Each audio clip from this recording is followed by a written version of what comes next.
while you are sitting and while you're thinking, I know you have a lot to ponder, I know you have a lot to consider, but based on your role and your responsibility, what is the one thing that you want to leave behind as it relates to your legacy? What is that one thing that you want to leave behind as it relates to your legacy? I'm going to give 5 seconds and allow you the opportunity to place those things in the chat. Please feel free, whatever it is. When somebody mentions your name 5 years from now, 10 years from now, what is it that you want them to remember because you passed through where you are? 2 more seconds. I see empowering others. I see some persons want to do some phenomenal things. Awesome. So let's chat. Leading beyond emotions. We all are human beings. We have feelings. We are emotional people. Nothing is wrong with being emotional because that's our makeup. That's how God made us, and that makes us unique. That is why our primary emotion kicks in when something happens. When we are happy, we smile. When we are happy, we feel extra good about ourselves and the world around us. But then when other things happen, when we are disappointed, sometimes we become sad, sometimes we become angry. Like when I was pondering what to say to you today, I became anxious. I got fearful because I am an emotional being, and that's okay. What about when somebody betrays your trust? What about when you do something or someone says something and it doesn't have to be the truth, but it scandalizes your name or the people that you work with, that you help, that you look out for as a supervisor, as a manager, as the leader? You actually bend the rules a little to accommodate them, but they threw you under the bus. Those feelings always come into play and they affect us in a great way. But when you look at the definition of our emotion, it has everything to do with conditions associated with the nervous system brought on by neuropsychological changes vigorously associated or variously associated with our thoughts, our feelings, our behavior responses, and a degree of pleasure. Permit me to just give you a disclaimer. And this disclaimer I call the 4R rule. And the 4R rule is simply this: our emotions are necessary. They remind us of our human frailty and our imperfection, and not just us, but also of other people. They also test our resolve and provide an outlet for innovation. As we go through this entire experience with the pandemic, we've been stretched to capacity. We've gone through so many things. And you would find that there are individuals who have actually become entrepreneurs. There are individuals who have actually found additional hobbies that create a new revenue stream for themselves. You have individuals who have decided to write. You have individuals who've been creative. So if we tap into our emotions when we become fearful, when we become angry, we can do some extraordinary things. It also exposes who we are beyond our words because our actions are tied to our emotions. Sometimes we dress well and we look pretty good. But boy, when some people open their mouths, you see a totally different side of them. It's okay to remain collected and professional when everything is cherry and everything is swinging in your favor. But boy, when the table turns, your back is against the wall and the pressure is on, how do your emotions? And the fourth thing is, you are responsible for your behavior and your emotions. So the 4 rules that we're talking about: number one, respect, because when we respect ourselves, we're able to respect others, their space, their opinions, and their view. I've learned as a leader that I can agree to disagree. Everybody is entitled to an opinion. I am not the author of opinions. Therefore, my opinion should not supersede that of anyone else. Being resourceful means that there's always an opportunity for you to find a way, no matter what's going on. When your emotions take control, it dictates a response, and I'll talk about that a little bit more in detail in a bit. But most of all, we all have to establish personal responsibility. Being emotional creatures, we cannot walk away from conflict.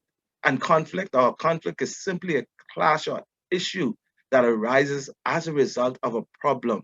And even as things go on, one of the things that we cannot downplay as leaders is the effect of this pandemic on people's lives.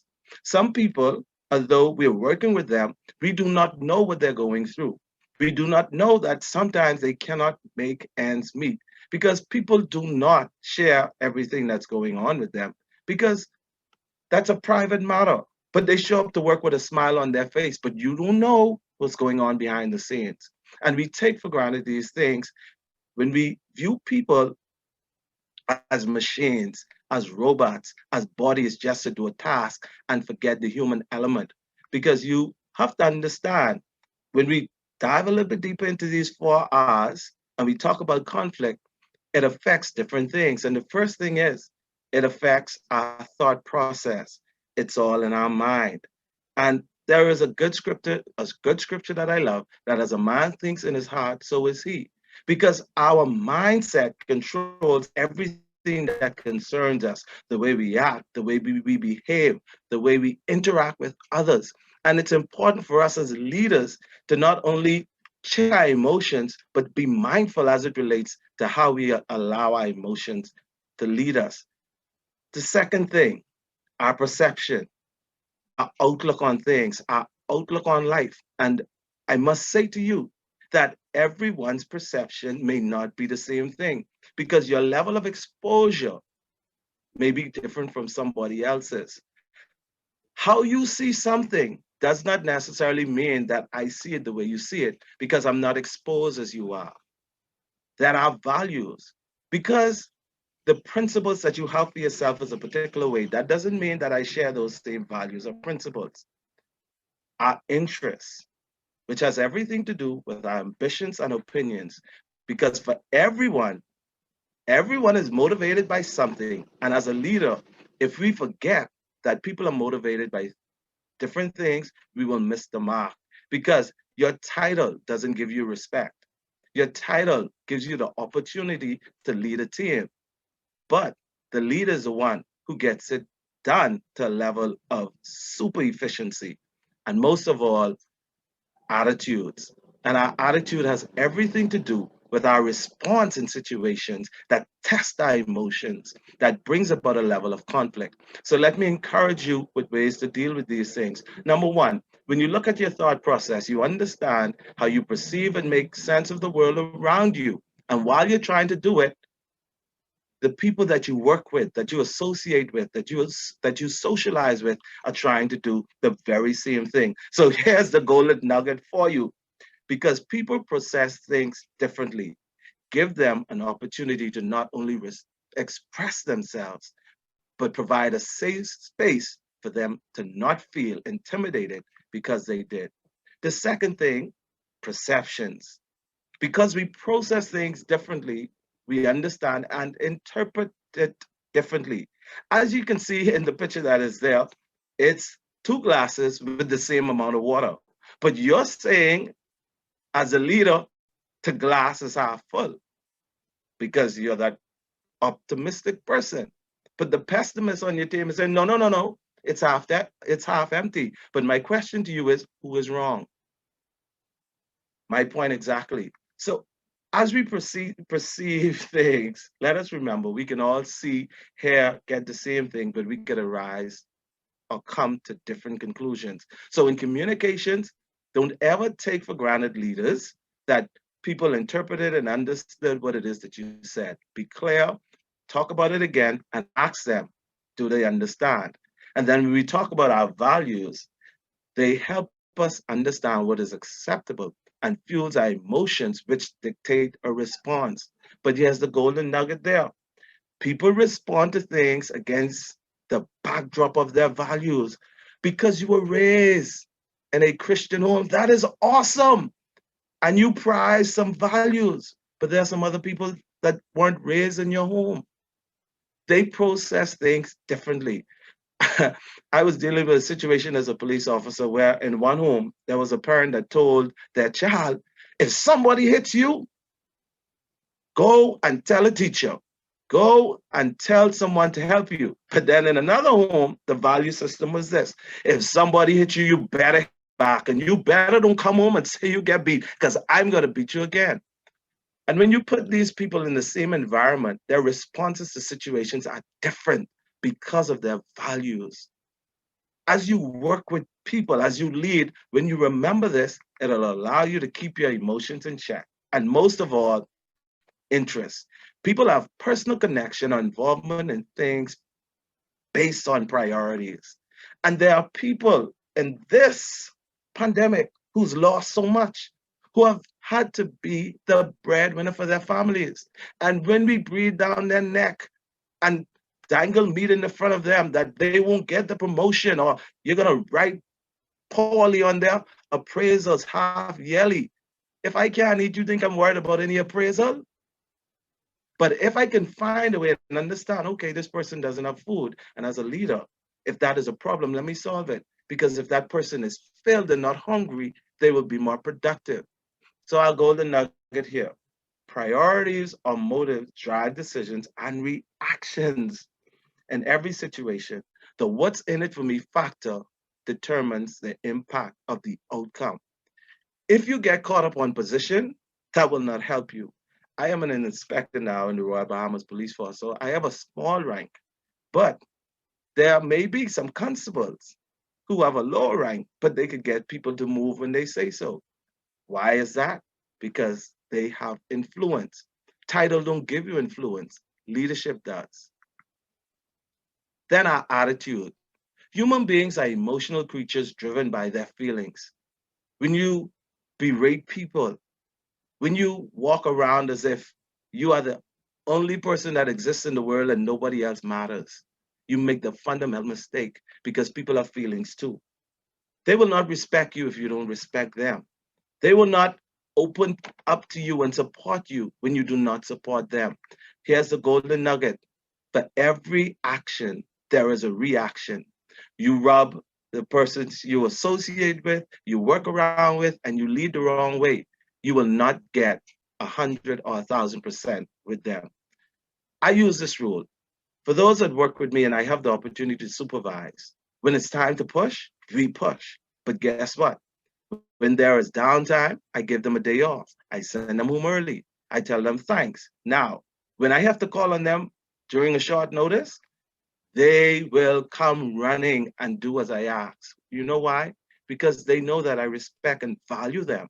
Now, there are some of my colleagues, I won't kid you, when it's downtime, they always slave drive people. So you know what happens when it's time to push and they call people on their off days? The number is blocked, they don't answer, or they try to avoid them. And when you lead beyond your emotions, you understand the value of human connections and the role they play. Let me remind you of the 4-hour rule again, in case you forgot. Number one, let's treat people with respect. You give it, you get it. Let's be resourceful. Let's be creative. We may not have all the ideas as a leader, but it's amazing when you tap into the talented pool of people around you. You will be surprised at the amount of incredible, innovative ideas that will come forward.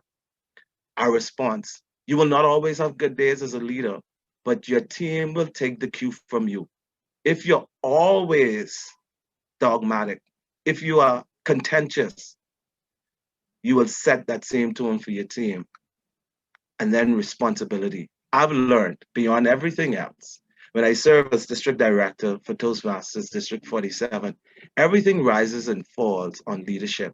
And although I had to lead 170 something clubs between Southeast Florida and the Bahamas, I couldn't go in saying, yeah, I am the district director, so you're going to do it this way. I had to take the understanding that my team was culturally different, the dynamics was different, the backgrounds were different, and I had to lead as such. So when we had to face Hurricane Dorian in the Bahamas, and when we got hit by the pandemic, I had to rally the team and give them that level of support. And guess what? At the end of the day, the district was a distinguished district, and we were among the top 10 in the world.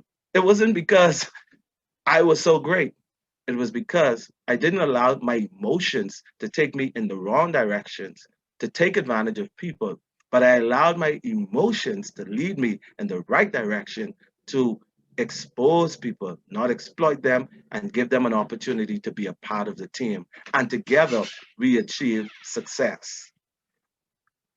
So let me encourage you to lead. And while you lead, please take these away.